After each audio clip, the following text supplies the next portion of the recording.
Вода и тень. Тень. И дом, и холодный душ. Водичка, да вот шляпка. И быстренько куда-нибудь в тенечек. Вот, в тени.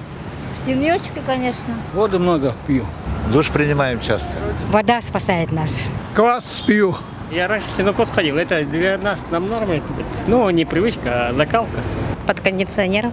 Вот фонтан, можно через него пройти, там немножечко тоже спасает. С собой водичка. Надо в тенек заходить. Нам это не привыкать. Не первый год уже такая жара. Ну, вечно так у нас. Ну, мы люди, мы привычные, это. Ничего, чувствуем нормально. Ну, если, допустим, дома на батарее полотенце мокрое, чтобы влага испарялась. Купалка. Тут рядышком в Хангаласах. Ну, на улице закрываться надо, мне нечем закрываться пока. Ну, побольше так и деревья посадить. Беседку устраивать там.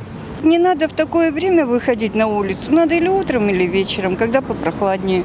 Но аномальная жара. Это что-то. По России идет град. На бассейн надо идти, купаться.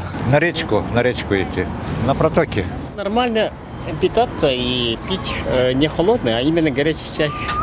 Ну, не всем помогает, а вот только горячий, он, наоборот, насыщает. А раньше все якуты, например, ну, так у нас горячий чай пили. Ну, если холодно, она не насыщает, еще хочется же. Заходить в магазины, там, где есть кондиционер. Хорошо, если бы хоть машины с утра и вечером поливали дороги. Вот это было бы здорово. Фонтанчиков надо много сделать. Такие прекрасные дни надо только наслаждаться.